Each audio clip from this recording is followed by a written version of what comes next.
All right, we've also got breaking news in another court case and decision that we've been following. At least 4 members of the Proud Boys, that far-right extremist organization, well, they've been found guilty of seditious conspiracy for their roles in the January 6th attack on the Capitol and that alleged plot to overturn the results of the 2020 presidential election. Joining me now, ABC News senior reporter Catherine Faulders, also the former chief minority counsel of the U.S. Senate Permanent Subcommittee on Investigations, Jeff Robbins. Catherine, let's start with you. Let's talk about these verdicts and what exactly happens next. Yeah, so this is a big victory for the government here so far. Those seditious conspiracy charges against the leader of the Proud Boys and 3 other members. We're still awaiting what the jury decides as it relates to a seditious conspiracy charge on another member of the Proud Boys here. But look, this came after a 3-month-long grueling trial by the government. And what this does, and again, we're still waiting for more verdicts here, but what this does is it essentially takes down what used to be the core leadership of that far-right extremist group. You see photos there from January 6th in the Capitol on that day. But look, this was in addition to the other far-right group that we've heard a lot about, the Proud Boys and the Oath Keepers. This is a significant decision here. But in terms of what happens next, still waiting on some other verdicts and 2 other charges that encompass all of those involved in that trial. And so, Jeff, was seditious conspiracy the way to go here? And what should we expect, you think, at sentencing? Well, the maximum that some of these people can receive is 50 years in prison. If one thing is clear, it is that when Donald Trump promised people a wild time if they came to Washington, D.C., there are some people who wish they'd taken a rain check.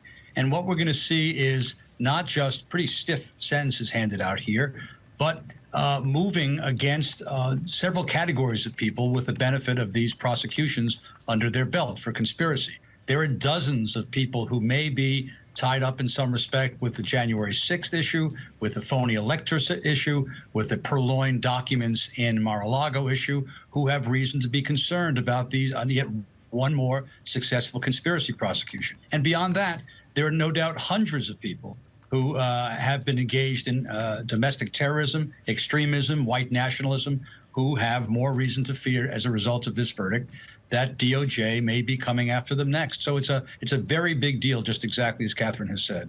So, Jeff, it's quite a blow to white supremacists and those who follow this ideology. It is a blow. And speaking of patents, it looks as though the Department of Justice is beginning to develop a patent on these conspiracy prosecutions. And that's a successful model, a template that individuals spread out all across America who may have had nothing to do with January 6th, who may have had nothing to do with, obviously, Mar-a-Lago, but who are engaged in conspiracies to undermine democracy or to target people of color, LGBT community members, Muslims, Jews. And there's obviously in process now a very robust effort to seek those people out and to use the conspiracy statutes against them. And Catherine, you know, these convictions come after Stewart Rhodes, the leader of the Oath Keepers, who was also convicted of seditious conspiracy. I mean, these cases are similar in many ways. So let's just talk about the state of January 6th and the prosecutions. And could there be other cases, too, that we see forward here?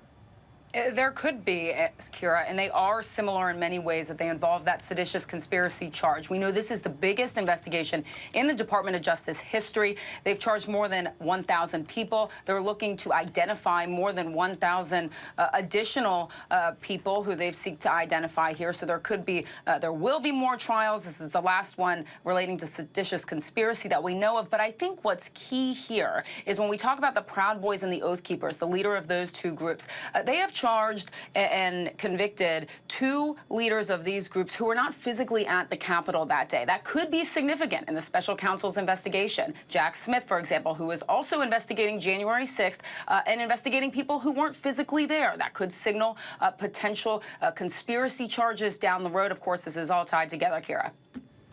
All right. Well, Catherine, Jeff, we'll follow it. Thank you so much.